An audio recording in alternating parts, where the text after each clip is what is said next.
Thank you everyone for coming. My name is Kirsti Dennis, or also I'm actually more known as Amira, because Amira is a name for a belly dancer.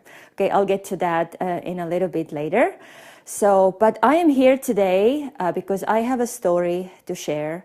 And just as many people, you know, if they have something very, very significant or something life-changing that happens, you know, most of us, right, we want to share it, because if it can empower somebody or do something for some other people, it's always a good thing to kind of get off your chest, to share, and hopefully you know that you can help with your story somebody else, right? So that if anything good that come out of a situation that's not so good, that you can turn it around and make it into something good, right?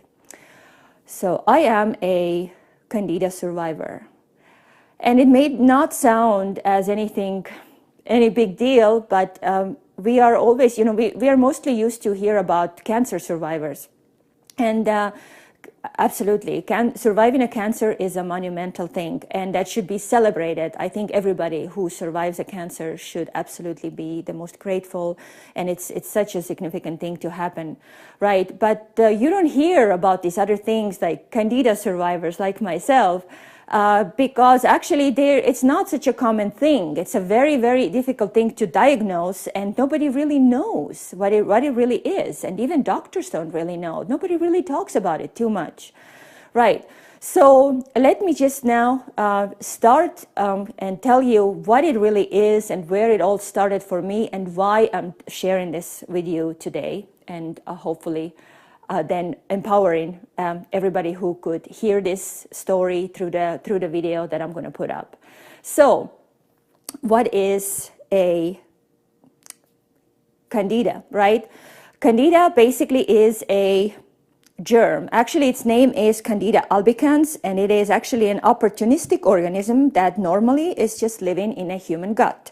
Right? It has its own little task, actually. It is, you know, in a cell term, it's called a saprophyte, which means that it has a task of eating dead cells.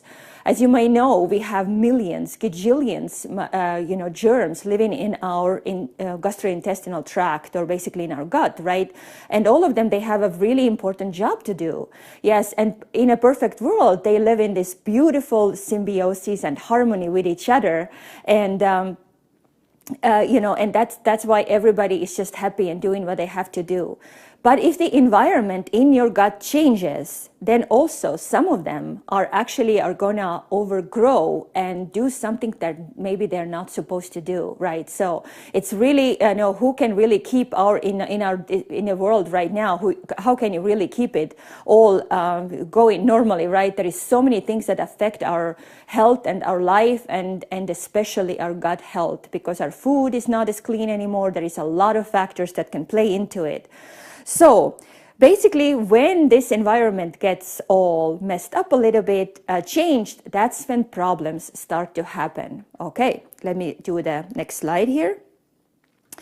And this is me, okay? This is me at 3 years old, right? And I'm not showing this picture not only because I'm so cute, but also I want to show you that a child of this age, and if you know, if how much a life can be changed if the decisions that are made at this age may not be the most educated decisions, right? Because this is where it all started for me. I didn't know it until later that this goes back so long for me. And of course, it's not about even my parents who obviously wanted the best things for me, and they totally trusted the medical system, and they didn't know what the consequences could be. So at 3 years old, I started having ear infections, just like little children. You know, I started having, I was sick, and of course, every time I was sick, I was taken to the doctor, and the doctors, of course, prescribed me antibiotics. Right? I was getting so many antibiotics, and nobody really even questioned it, because it was not really an issue, and nobody really didn't ask about it at all. So what this all could mean if I'm using that many antibiotics. But I could be getting like 4 or even more sessions of antibiotics every single year, right? To be able to fight off the infections and the things that I was going through, right? I was constantly sick. And by the way, getting all these antibiotics really didn't help me to get over the ear infections. The ear infections actually got to be chronic, and they went on and on and on. And so until when I was already a teenager, I was still feeling the effects of it. So I'm going to show you the next slide, that here I am at 15 years old. And right there, actually, of course, the picture doesn't really, reflect that much. But actually, this is the age where, I was constantly one of these sick kids in school, as you may know. You know, those sick kids that are constantly excused from the physical education classes. I couldn't really run. I couldn't do anything. I had to do all these makeup classes all the time for school because I was constantly out of school because I was constantly sick. Right, and this is the, even if I got the chance to go to PE class, we would be there like, running, a running track outside, and we had to usually like run a mile or something to warm up. And I would run like 200 yards, and after 200 yards, I would be so exhausted to the point where my face was turning completely red. And then I could literally not breathe anymore. And I would fall down on my knees and literally start gasping air, like pulling in the air to be able to breathe. So that's what I was doing. And that was my life. And nobody really knew why, or everybody just thought, oh, this is just a sick girl. She's just not getting better. And nobody really ever questioned anything more about it. But that was my everyday life. Up to the fact that it was around the same time, when you look at this picture, that I was 16, I had so many infections all around here in my respiratory system that they had to actually remove my tonsils. So at 16, I lost my tonsils. And by the way, it did get, like my throat infections actually got a little bit better after that. But still, as far as colds and flus and all that stuff, so that was still going on big time. And I was going through the same thing all the time. I was getting antibiotics all the time. Also around that time, when I was 17 or 18 already, I started noticing that something's really wrong with my digestion. I was getting really, really bad constipations, right? And now I'm going to get down and dirty and really personal with you, because that's the only way for me to really talk about it and to show you a same thing again, because you understand the consequences of this. And, going to the bathroom and doing things like everyday things affect us all, right? We all do that anyway. So why should I be really ashamed of talking about that, right? So I'm just going to tell you the way things were without holding it really back, right? So, yes, my constipation was that bad that I would actually, I was sitting in a bathroom and I would call my mom because I thought I'm losing. I was so weak from trying to go that I had to have somebody, even like a moral help, to be able to get through the act. That's how, and I remember just mom coming there and squatting down next to me and trying to help me and relax me and release the tension that I had, right? So, okay, maybe I'll spare you from from the juiciest details of that, but just to give you an idea, right? It was basically like giving birth every time you're trying to go to the bathroom, right? So, okay, so I'm going to go on and let me just tell you what can cause it, right? So, like I said, when I was going through it, I really didn't know what was causing it and what it's going to end up being. But here are some of the most common reasons for the candida or the yeast overgrowth in a human body. So, okay. First, number one is the antibiotics, of course, as I was talking about it, because that is the reason why I got the candida, yes, overgrowth. So, of course, number two is the contraceptives or the birth control pills, and that is also one of the big causes for it to happen. And also hormone and steroid treatments, so that is a cause. And also food that is not natural in a natural state. We're talking about refined foods and foods high in sugar. All of that can affect the microflora or the natural microbiome or the environment in a human digestive system. right? So all of that, remember again, I'll backtrack a little bit, right? So all of these microbes, they live in a nice, beautiful symbiosis all together in a harmony. And these things we just previously mentioned can mess up that the pH of your digestive system, and that's where things go out of control, and some of the opportunistic germs will start overgrowing and doing a damage that they can do, right? And here I'm just explaining it away also in a slide, that as a result, it creates the ecological change in an intestinal microflora, change in a pH, and the immune response becomes highly compromised. So this is the reason why I was getting sick and sick and sick. So when somebody is sick that many times, they shouldn't have given me any more antibiotics, because now antibiotics were completely destroying my digestive tract, and that also brought down my immune system to basically nothing, to a zero. So my body was not able to fight any more of bacteria or viruses that were causing the illnesses and stuff like that. So that's what the reasons are for this to happen. So what are the physical evidence or the symptoms that you can actually see that so because this is actually a thing, the candida or the yeast growth, you have actually all seen it. You might not know it, and I'll show you the picture right along here, that you've seen mold and things like that. Your fruit or something goes moldy, and you can actually see it on there. But also on a human, you can see, you have maybe seen somebody with a really white tongue, right? You can see something growing on there, or maybe a baby that has a horrible rash, right? Or maybe you have seen those really not very nice looking nail funguses on people. So that's actually all caused by some kind of a yeast overgrowth in a body, right? So we can then, like I said, see it in the mouth, right? So that's usually on a tongue. Even on the throat, it can be detected on a skin. That's also, skin and nails, right? And even like babies have it a lot on their scalp. So women are experiencing it vaginally in their vagina, right? It's the discharge, right? That doesn't look, it looks white and it's very smelly and all those nice things, right? And then, of course, the intestines. In the intestines, you cannot really see it. But if you would go in through colonoscopy and put a camera into your intestines, then you can actually also see it there. So, because that's how my doctor went in there, but my doctor didn't see it. I'll tell you more about it in a second. All right. Oh, here is a lovely picture showing you the examples of how candida can be seen. So you see it's a picture of a tongue, right? That's pretty drastic, and that's a really, really severe form, but it doesn't even have to be that white, to be honest, right? It could be a little white even, but this is a really, really severe form.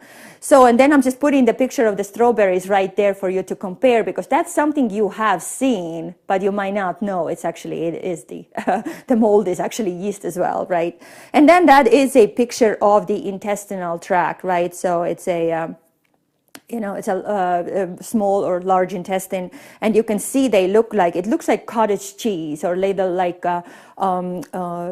coconut flakes, right? And actually what else it does, if it lives like that on your digestive system, a person that has that in their system also cannot actually really absorb the nutrients from the food. Because I was actually eating pretty well, because I've never been a junk food eater. I've been always a very, very good eater. But here, have you all heard this expression that's called, you are what you eat, right? I would just make a little adjustment to that and say that it's not really what you eat, it's what you absorb. Because if you eat well but you cannot absorb it, then it also doesn't make any sense, because this kind of stuff that you see there on a picture, it actually also influences the enzymes that live in your intestines, and enzymes also cannot function normally if this tract is being taken over this white growth, right? So everything kind of goes out of balance, to be honest with you. So, okay, I'm gonna take this horrible picture out of your sight and go to the next. So there is actually types of candidiasis, right? Or so in a big picture, right? I'm just gonna tell you that the general forms or how it can go. So first, again, the vaginal. right? So a lot of women experience that after taking antibiotics or birth control. So for some reason, that never was a problem for me. So my problem was the gastrointestinal, and I think personally has to do literally with the fact that I was 3 years old when I started getting so many antibiotics. That's why it's the place that it chose. In my case was the digestive tract. So. And then also there is the systemic, and that is actually the form that can actually be lethal if it's not being treated on time or detected on time. But what happens with systemic is that candida, the yeast is actually so smart and actually so tricky that if it goes from small intestine to large intestine, and if it starts spreading, it's actually able to like make legs and pull through the intestinal walls and actually start spreading, just like cancer does in spreading, right? So, and now it can also go and get into your blood system. When it gets into your blood system, things can get very, very dangerous. So I will touch on that as well. And also then through the blood, of course, it can spread throughout entire body. It can go into your lungs, into your other organs, and into your skin, and also even into your brain. So imagine that there could be something like that, those white spots that you saw on the digestive tract, that stuff can live in your brain. So no wonder there is an expression called brain fog, right? So because candida really does cause brain fog. Okay. So now just I'm throwing some facts at you, okay, just to make it maybe look better, whatever the case. But I will actually, I've done so much research about it. I have read all kinds of peer-reviewed articles about it, opinion-based articles about it, and of course, based on my own experience, is that I have become, really knowledgeable about this topic. So here it is. When it has a chance to spread from the small intestine to large, it will basically graduate to a pathogenic status, starting to release mycotoxins into the bloodstream and therefore spreading all over the body. An overload of antigens and toxins can reduce the immune response and defense mechanisms, and in severe cases, cause septicemia and even death. So that's why, remember, I told you that in the beginning I brought the comparison with cancer, because cancer and a lot of times, unfortunately, ends in a lethal way, right? But so can candida, and you probably haven't heard that, or that could be a surprise to a lot of people, right? In a case of severe suppression of the immune system, so like in AIDS or cancer. So now imagine a person with AIDS or cancer whose immune system already is down, right? Or due to immunosuppressive drugs, the fungal candida can become actually a systemic blood-borne infection known as septicemia. So candida albicans is actually the #1 cause of death due to septicemia in hospitals. Unfortunately, most medical doctors aren't trained to recognize candida as a systemic infection unless it is in a blood, but by then it might be too late. All right.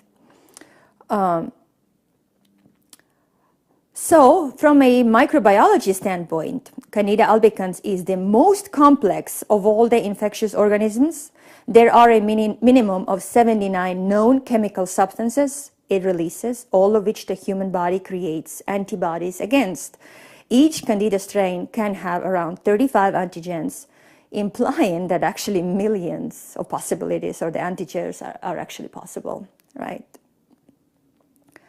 So what are the symptoms of candida? There is so many of them, and I have listed a lot of them, but this does not even conclude all of them. So let's start. Yes, buckle up. There is a lot. If I can get my technology working.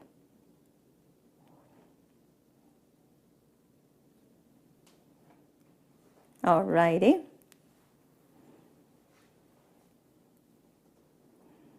Okay, let me try here for a few times. Sorry for that. One thing is to lecture, right? Another thing is to deal with Oh, it's doing it there. Okay, we got it. Okay, so here it is. We have chronic fatigue, yeast infections, joint pain, brain fog, frequent colds, oral thrush, headaches, mood swings, dizziness, itching, acne, sinus congestion, bloating and gas, weight gain, urinary infections, food cravings, irritability, food sensitivities, insomnia, abdominal pain, red itchy eyes, rashes, psoriasis, eczema, allergies, depression, even schizophrenia, candida septicemia, and more, right? That's how many is just listed here. Okay, and since I'm telling you about my own story, then I will, tell you what my worst symptoms were, because I didn't go through all of these symptoms. Like I know a lot of other people who have had candida, headache is a really common thing. Interestingly enough, that wasn't the deal at all for me, but trust me, I had lots of other issues, right? So my symptoms included, it's doing it here, but not there, okay? So, I had back pain, bloating, mood swings, horrible PMS, and then skin problems, recurring colds and flu, constipation, chronic fatigue due to thyroid deficiency, and circulatory issues.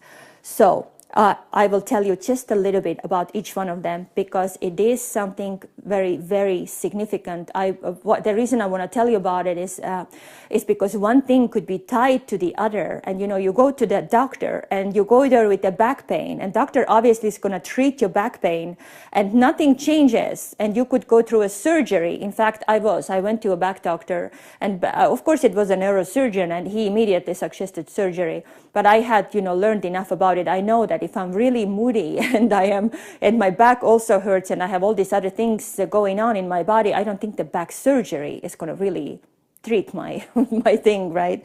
So, but you know why back pain happens? You might think that what has back pain to do with candida overgrowth? It's actually true that, when you're constantly bloated, everybody's probably felt the feeling of being bloated, right, at some point or the other. But for a person like me with candida overgrowth, I was bloated constantly. And so when I was bloated constantly also meant that I couldn't really, my belly was hurting and I couldn't pull my belly in, which also means that if you can't pull your belly in and use your stomach muscles really well, right, then it can completely throw your back out of alignment. So, because the spine, right, needs the help from abdominal wall to be able to, stand up and, and carry you around all day long. So that's what happened to me. That's why I had such horrible back issues when I was suffering with candida. So bloating, I already mentioned, right? Because, like I said, the food, whatever you eat makes you bloated, because enzymes are out of whack, nothing's really been digested, and it's just a whole mess inside you.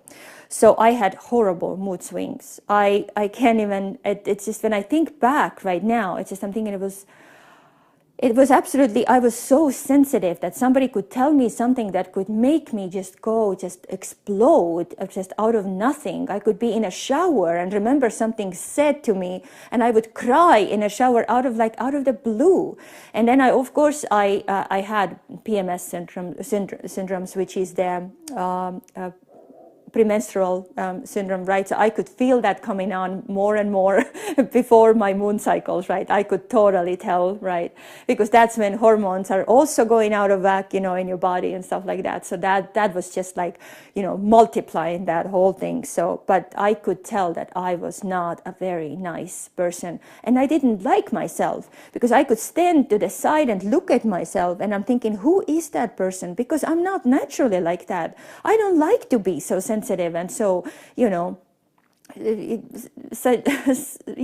what I'm talking about, right? So of course the next one is the skin problems, and that is something that that's something physical. And me being a dancer and a model that I am still, right, I'm still dancing and everything. I had horrible skin issues. And I'll show you a few pictures later as well of how it affected me, because why? The skin is our largest organ. Is that correct, right?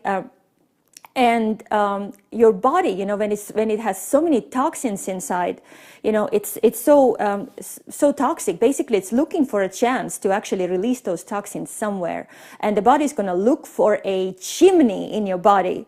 And my chimney that the body found was the skin of my face, out of all the places, right? Because, you know, skin of the face is really, you know, very sensitive, and it's kind of easy to get to, right? So that's how body was releasing. So I didn't just have acne, right? Maybe you all know what an acne looks like. It was more than that.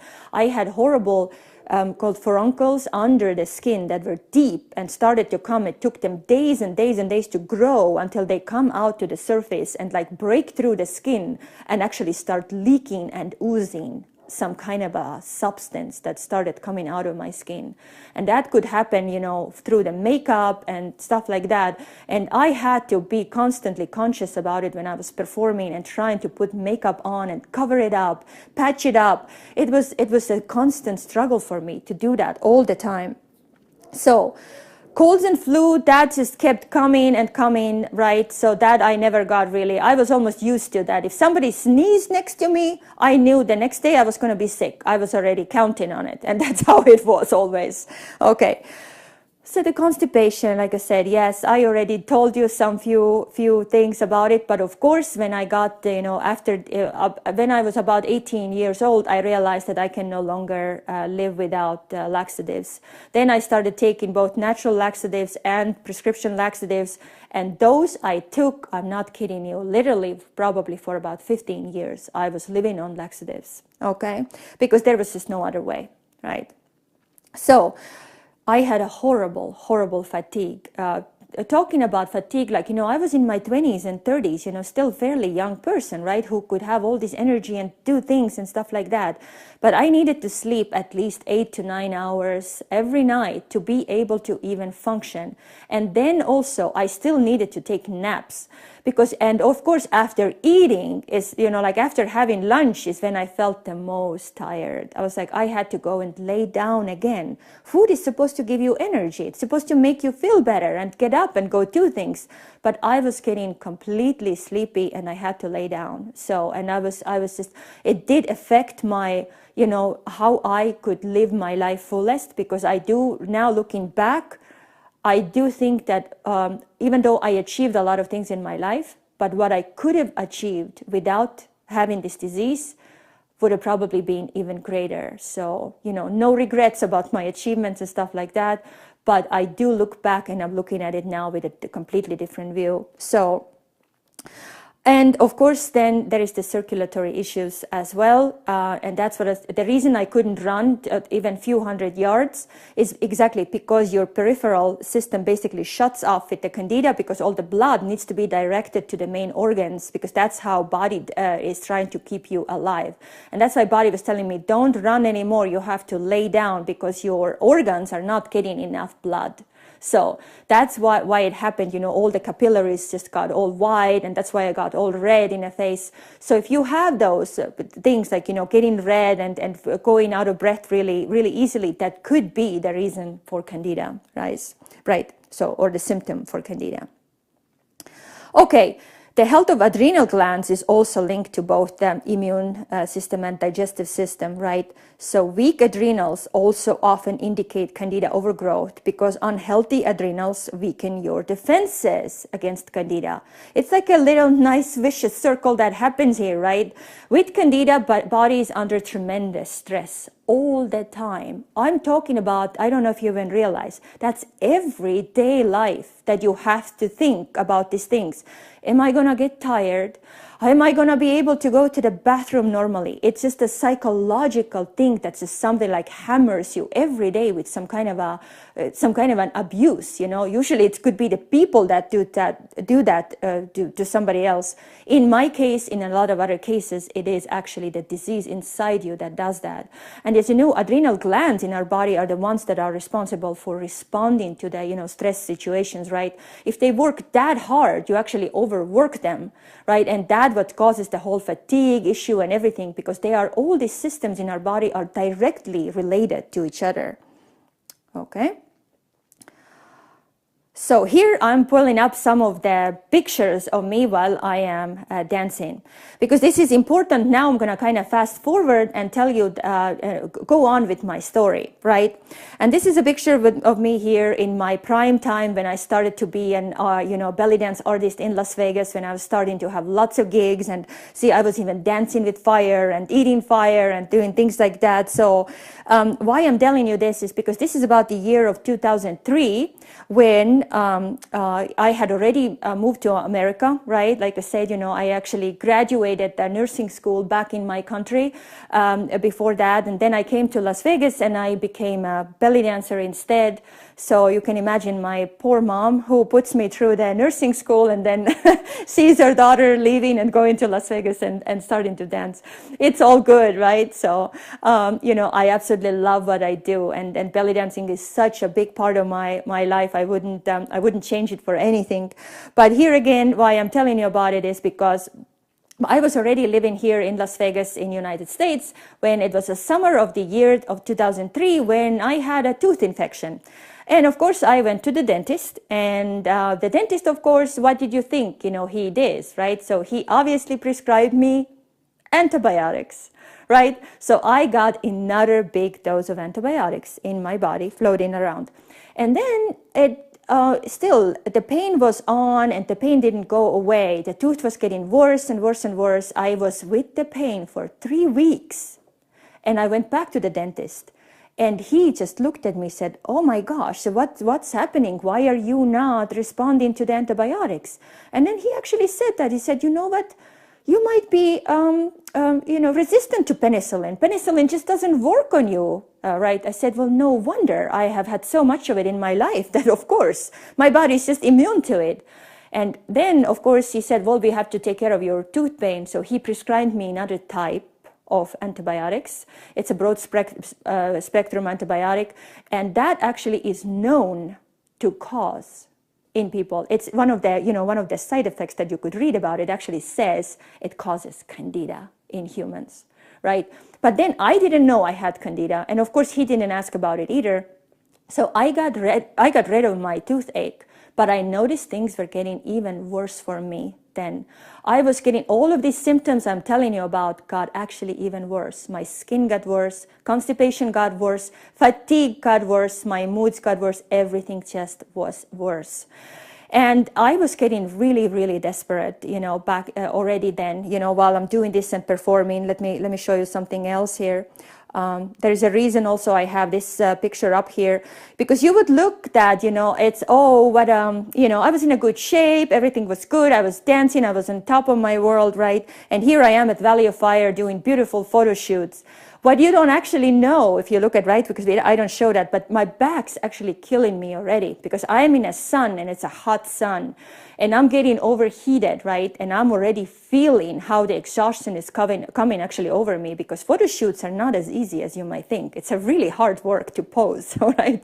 So, and also, so I'm getting short of breath already. My back is killing me to hold these poses. And also look at the next slide, which you will never otherwise look at my feet. And notice my right foot is actually getting swollen. Right? That is the same thing, because I had a broken bone there before that didn't grow back together, and I started retaining water. So every time my candida flared up, my body also started retaining water. So that was another thing that happened to me, because I had these constant edemas and swellings going on in my body, right? And I'm young there, I'm only in my 20s, and this is what was happening to me every day, all the time, right? So I just put this here because I wanted to show you that this glamorous life that you might see that we are living, as being dancers and models, that you see that behind there could be things that you might not know what was going on, right? Of course, I didn't tell people and didn't talk about it. I didn't even complain too much, to be honest with you.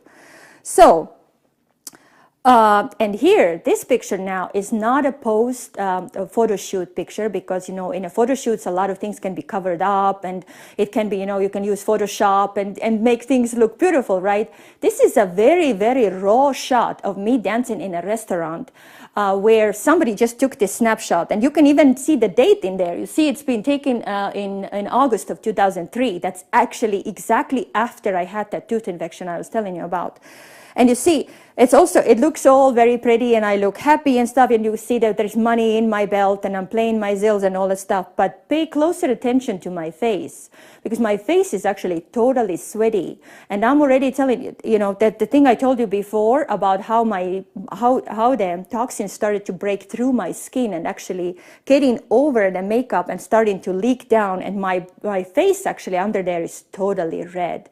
I had been dancing for 15 minutes and I was absolutely exhausted. So I would go to the bathroom to change later, and I would literally again be down on my knees trying to get some water inside me and gasping for air, thinking I'm gonna die.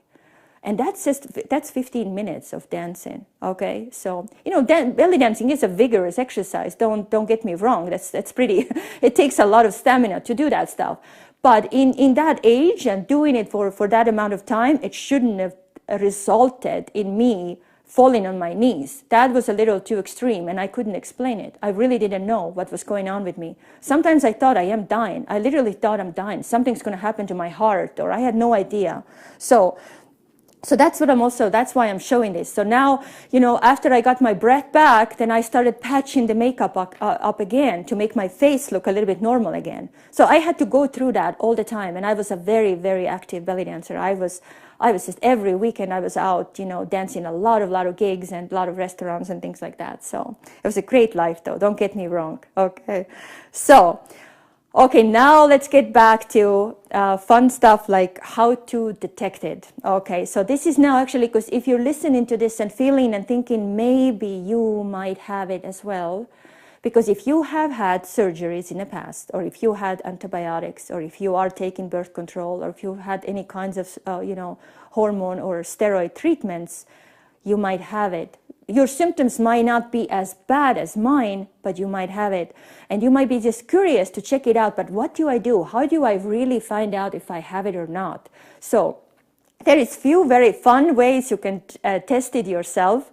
But if you really want to make sure that, you know, then you have to go to the doctor and get your blood taken. There is a special test that they do. You have to actually request it.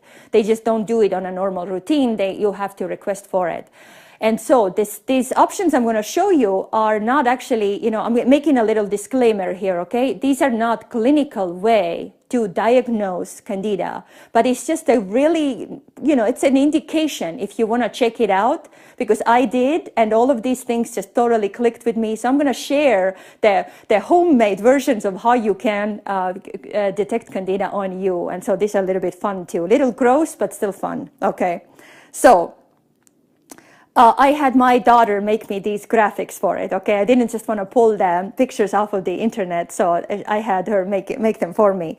But number one, what you can do is a saliva test. So you take a glass of clean water, you know, just a drinking water, and before you go to bed, and you put the glass of water next to your bed, you know, on your nightstand, and leave it there for the night. So now when you wake up in the morning, the first thing what you do is you gather the saliva in your mouth. Don't brush teeth, don't do anything, don't pull additionally from your throat or nose, just take the saliva that's in your mouth and spit it into the glass, okay? Now you can go away and do something that you need to do, make breakfast or take a shower, come back in about 15 or 20 minutes and come and look at that glass of water. Okay, so if that saliva that you spit in there still nicely floats on the top, you're most likely fine, you know, it's totally okay. So if you, however, see that the water has become a little foggy, or there is some kind of strains going down, or there's a little bubbling going on, or if the saliva has fallen to the middle, or even maybe completely to the bottom of the glass, those are very, very clear signs of that you might have candida in, you know, present, right, in your mouth, therefore in your system. Right, you don't know maybe where exactly or how or whatever, but that is an indication. Okay, so that's the number one way to look at it. Number two, you know, my favorite, right? You gotta look at your poop, because your poop shows you a lot about your health.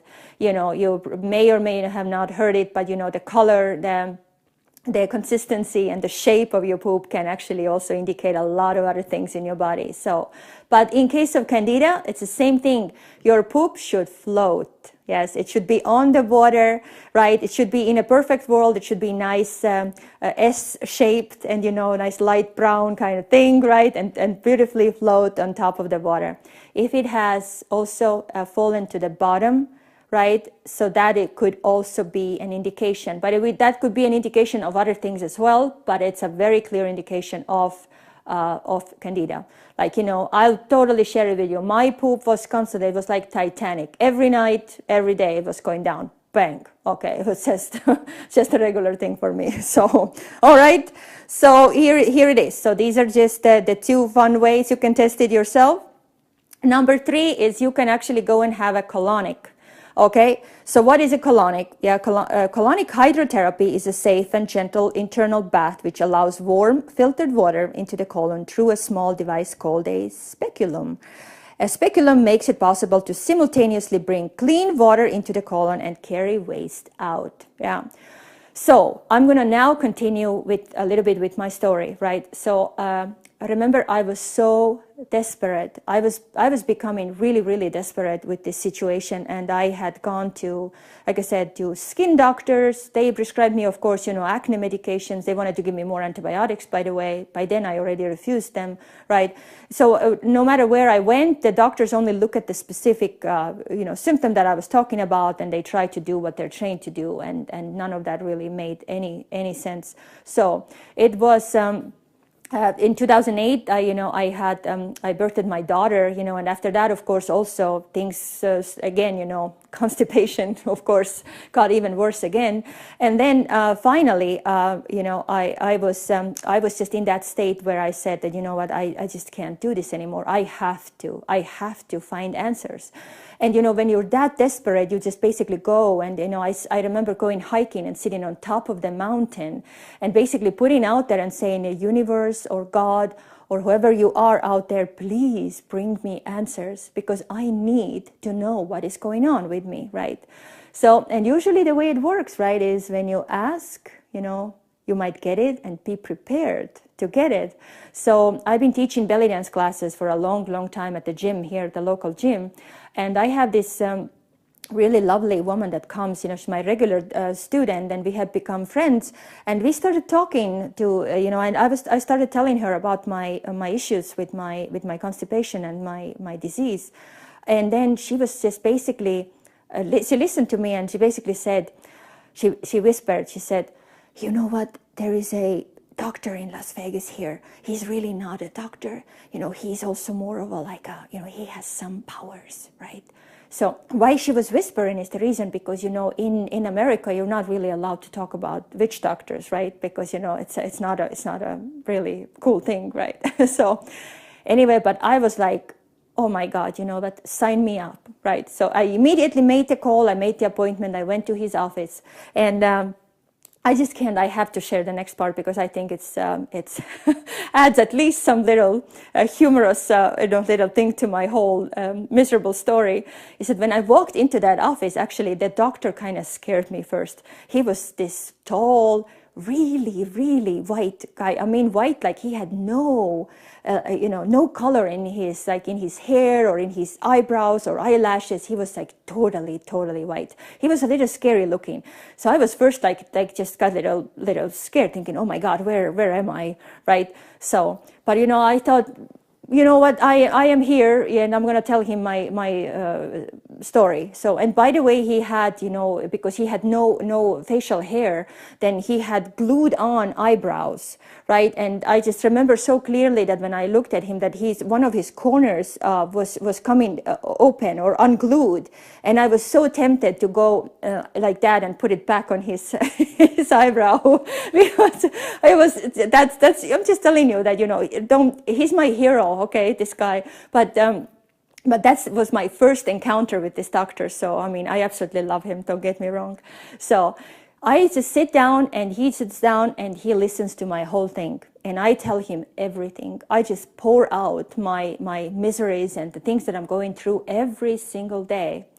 He listens to me. I swear I talked like 30 minutes. Okay, he listens to me the whole thing, whole thing just, and then finally he says, okay, stand up. And I'm like, okay.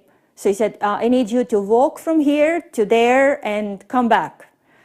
I thinking to myself, you know what, I am a dancer and a model, and you know, I've learned how to talk and walk and right. So basically he's gonna be definitely very impressed of how I walk, right?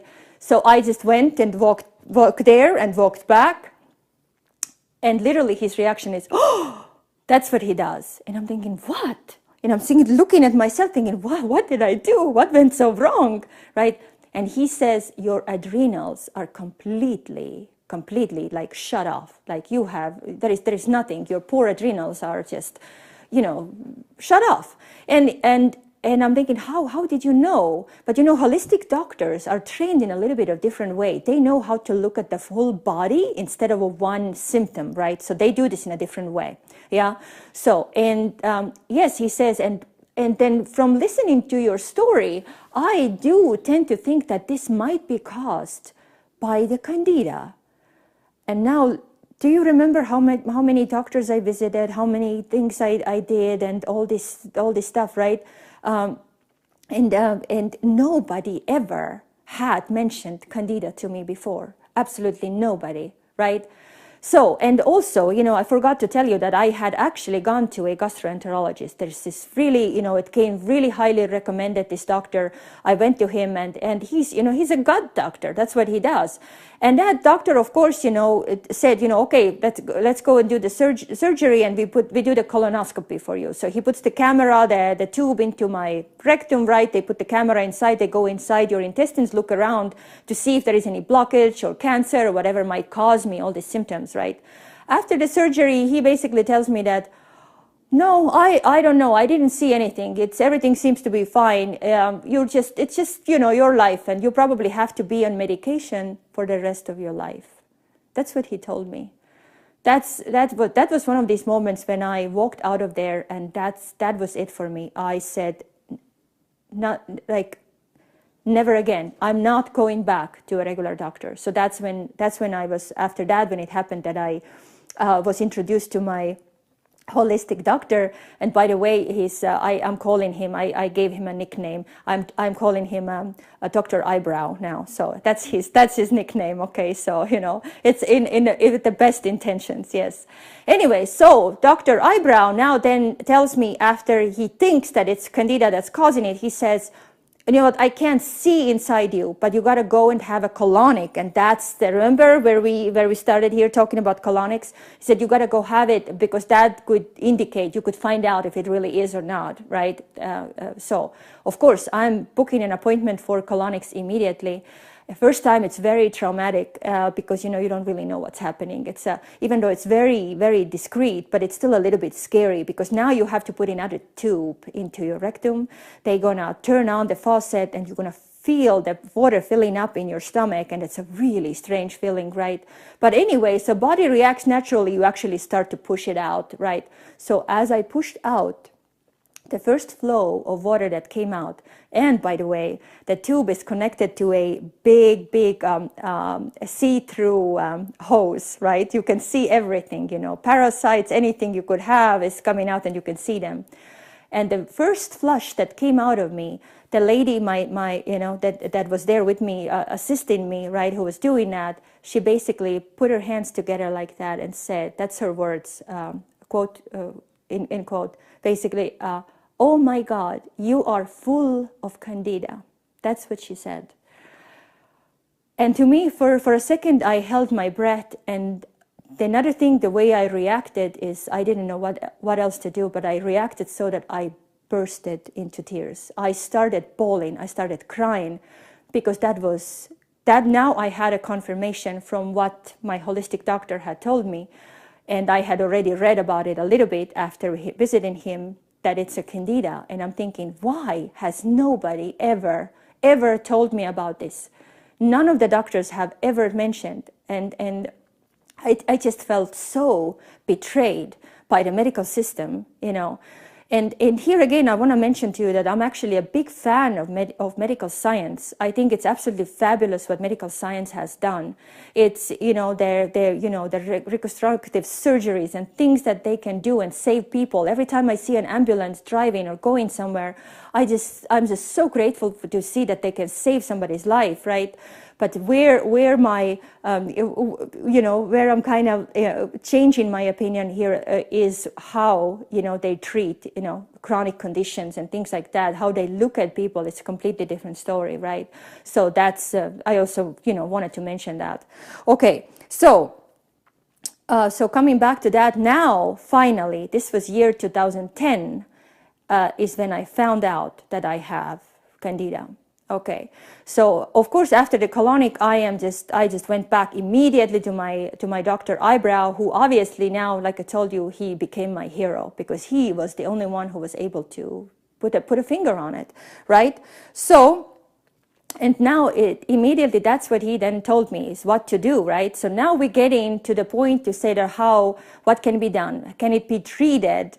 So are you even able to treat it? What's going to happen? So that was the next step, right? So, okay, here, let's see this. Yay, there is hope. Okay. So I wanted to add something, you know, to this, like I said, this miserable little talk here, right? So, number one,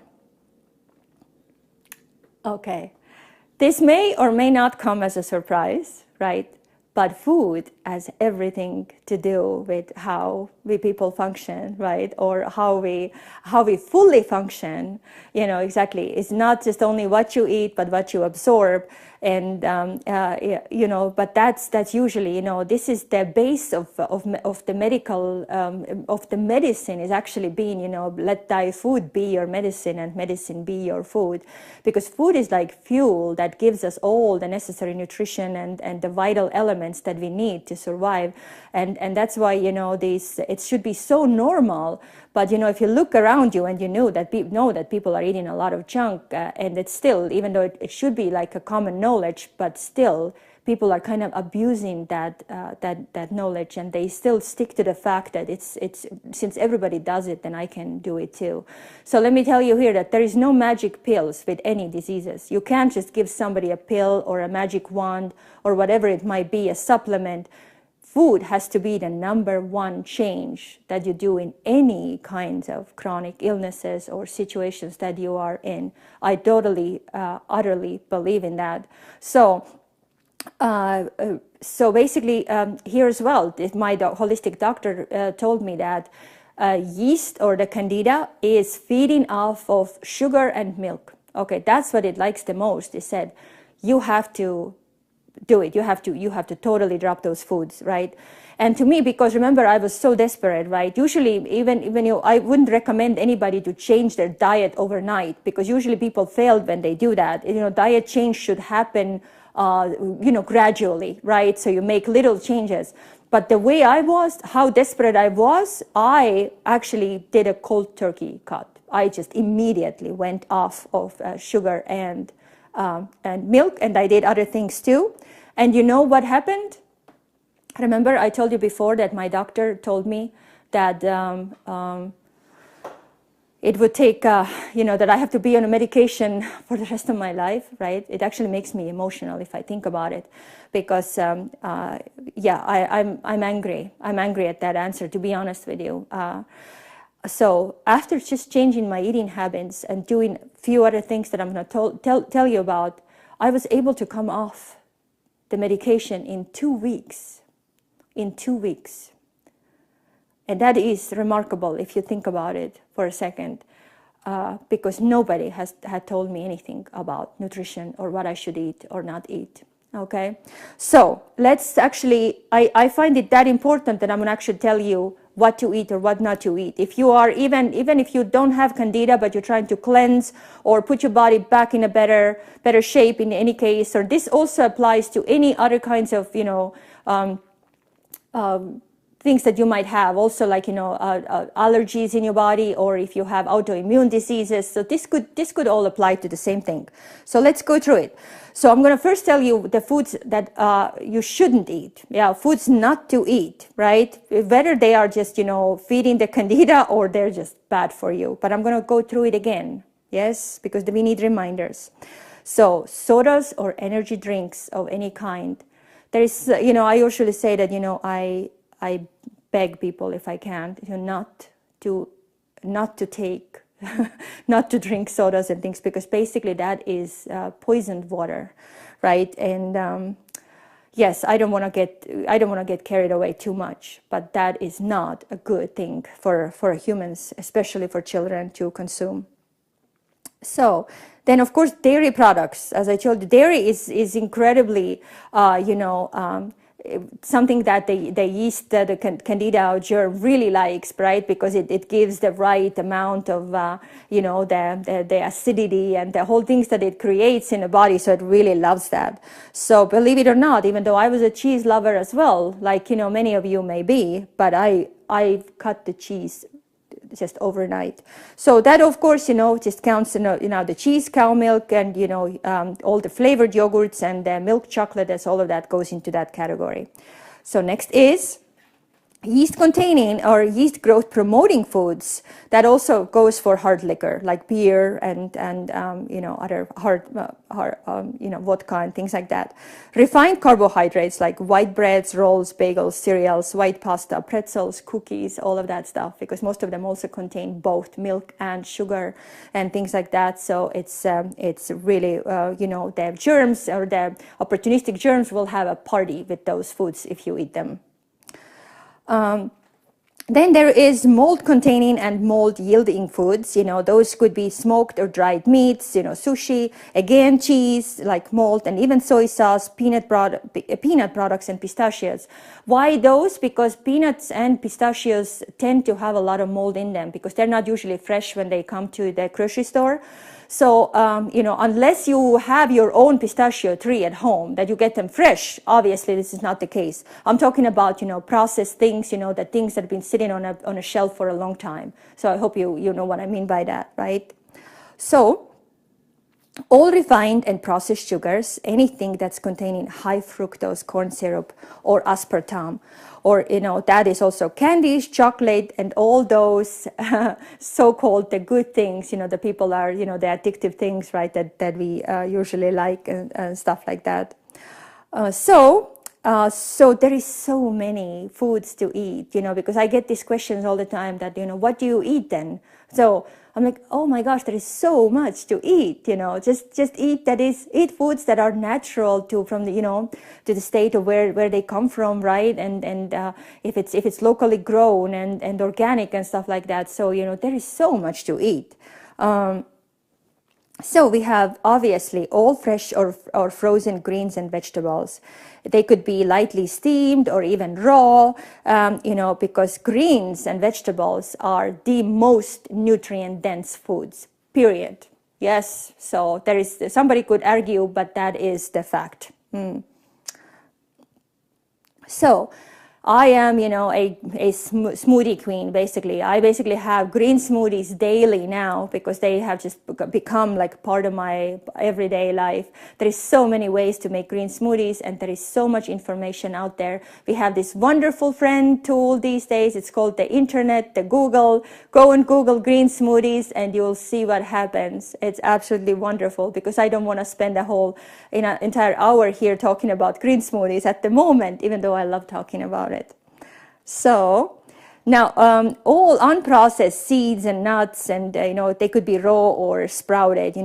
Sprouted are actually even better because that brings up their enzyme levels, right, and makes them active and stuff like that. That's even better for you. So, and again, just the peanuts and pistachios, unless you have your own growing in your garden or yard, you should avoid them, at least during the detox cleanse that you do, trying to get rid of some kind of illness. So Also, complex carbohydrates are good for us, including grains, right? Unless you're somebody who is on a paleo diet, then that doesn't apply. So there is all kinds of adjustments to be able to to make. Because here my idea is also not to turn anybody into a certain type, or vegetarian or vegan or paleo or any of these, because everybody is different and everybody has to pick their own right way of eating, right? But still, I like to jump back, but sodas and energy drinks, that I don't care what diet you are on, those should be absolutely out of anybody's diet. If I could, I would ban them, honestly. So so we have all these other milks now, right? So you can have hemp milk and flax milk and non-GMO soy milk and rice milk, and I personally love almond milk. Also cashew milk. Cashew milk is also very good. So also we have, there is also a lot of nutrition, nutritionists or the schools or things you might read about. There is all this controversy about fats. Over my 20 years of learning about nutrition and being in this field and going through what I'm going through, I would say that, it's just my opinion. You don't have to agree, but I do think healthy fats are really important for us, because we need fats, like even some things are solely, fat soluble and things like that. But sure enough, the fats have to be quality fats, which doesn't, here, doesn't apply, like what doesn't apply? Like French fries, because usually, especially if you buy them from a fast food restaurant, it's probably not the healthiest fat. If you make your French fries at home, it's probably a better option, right? But I'm talking about fats like good oils, like, flax and olive oil, sesame oil, hemp oil, coconut oil. Coconut oil is like the king, right? And of course, avocados and things like that have healthy fats in them.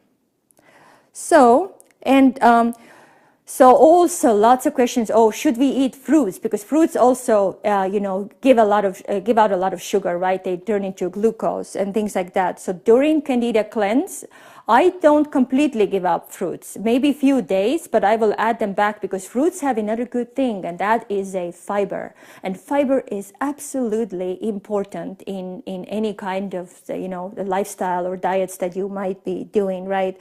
So just cut it down a little bit and do fruits that are maybe lower in glycemic index and things like that. But it's still very, very important, because the blood sugar also won't spike so high because of the fiber in it. So if that sugar comes with fiber and it's a natural source, it is not such an issue as eating a refined sugar. So I hope that makes sense.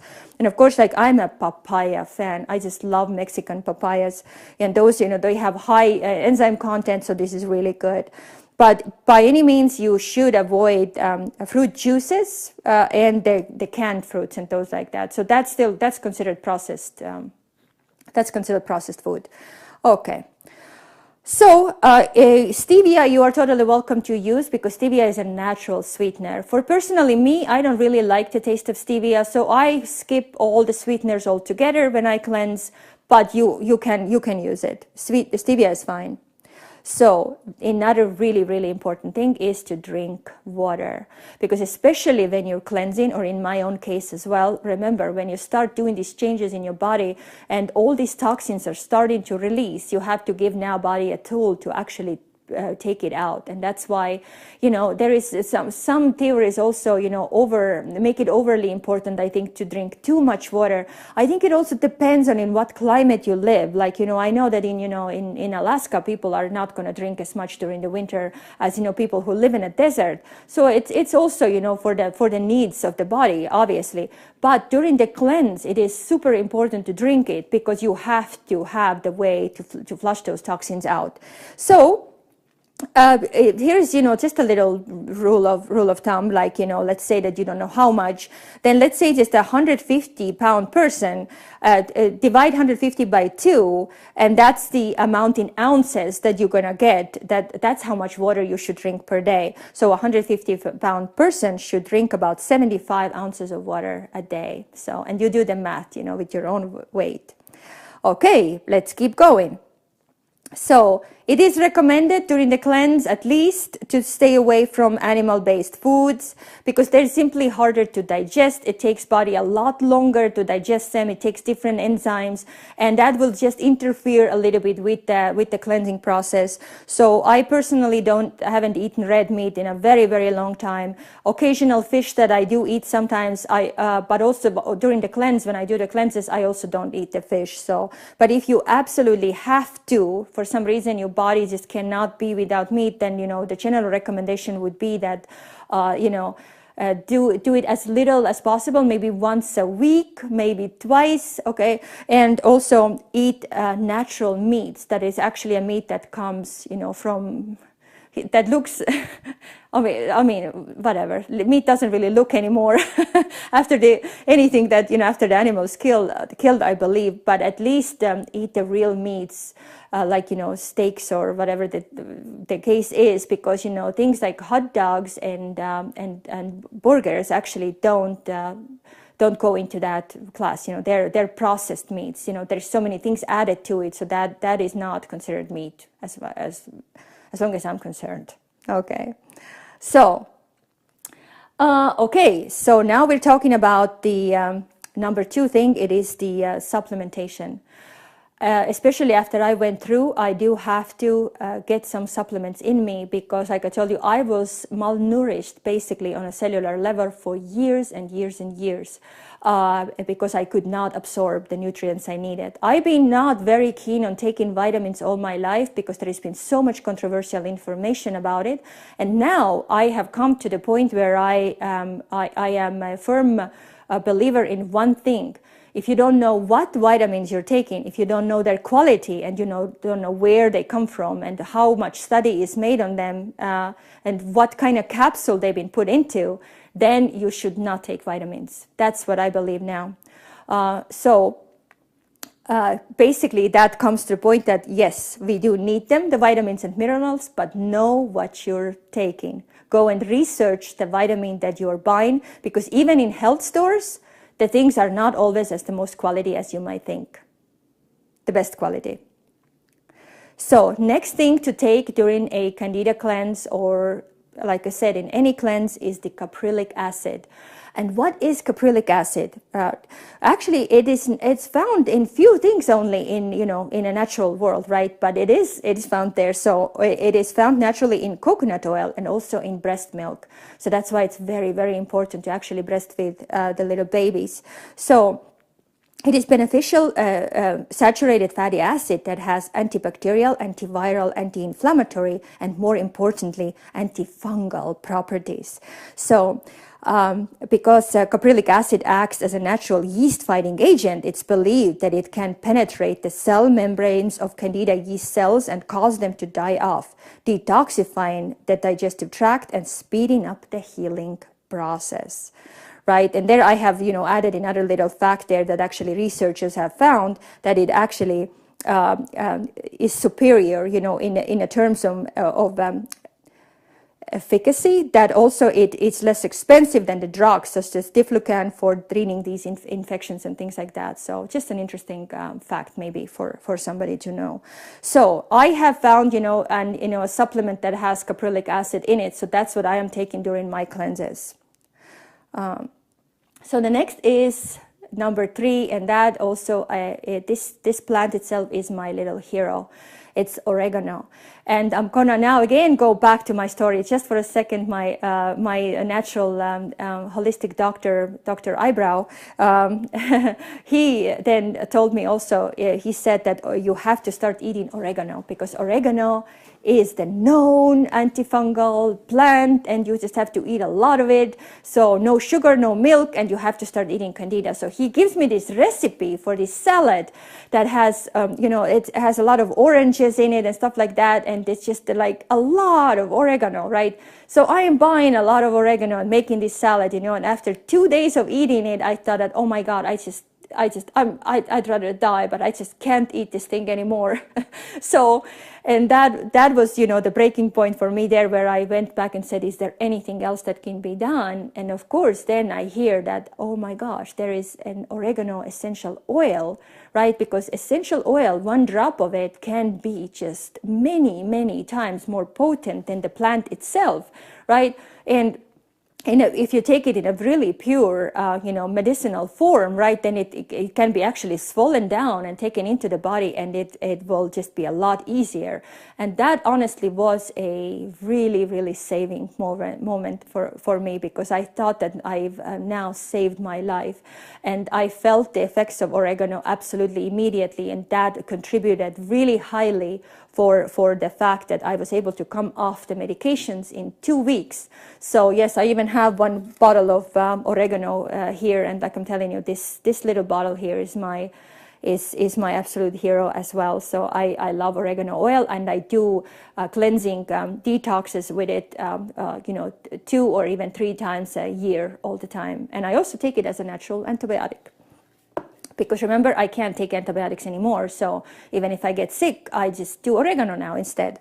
So let me tell you more about oregano. So the most impressive and important health benefits of oregano include its ability to protect the immune system, prevent the onset of chronic disease, improve digestion, detoxify the body, strengthen the bones, improve heart health, increase energy levels, and even protect against diabetes. So I'm going to leave it right there, because plants are absolutely powerful that are growing around us. You just have to trust it and get to know them, right? And trust the fact that nature actually provides answers for us. So what does oregano do? It inhibits the growth of drug-resistant bacteria like the Klebsiella pneumoniae and Staphylococcus aureus, the one that causes the MRSA infections in hospitals. Yes, urinary tract infections, because it inhibits the growth of E. coli. And also that the bacteria that causes UTIs. So yeast infections, including those that are resistant to the commonly used drugs. Parasitic infections, oregano oil has been shown to be more effective against the parasitic amoeba giardia and the drug tinidazole. So also the foodborne illnesses, many foodborne pathogens, including Listeria, Salmonella, E. coli, Shigella, dysentery, are inhibited by oregano oil. Not only may adding the oil to the foods help to kill such bacteria, but using the oil may help to alleviate the symptoms. So this is how powerful this plant is. So that's why, you know, so when I travel or go to places, because I travel a lot, I always have oregano with me, you know, because I might not know what I'm going to get through the food or water, stuff like that. It's my savior now. So number 4 is a plant called milk thistle, and that is also something that I actually recently learned that is so amazing. So, and it's now, remember, when you're cleansing, right, the liver has to have, you know, all this, it has to go through these toxins and filter them out and take them out of the body, and also give liver some support too, also in the process. And look at the milk thistle, right? Even if you look at the picture, nature is kind of screaming at you. It's a clue that, look, I look like a brush. So that means that I act like a cleansing agent inside your body. Isn't that amazing? I think when we looked at nature more closely like that, we could find all kinds of clues, right? So what does milk thistle do? It boosts immune response in clinical trials.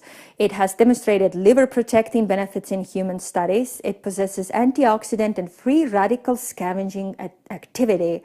Oh my God, so it's also good for our cells, and you know, it's an anti-aging agent as well.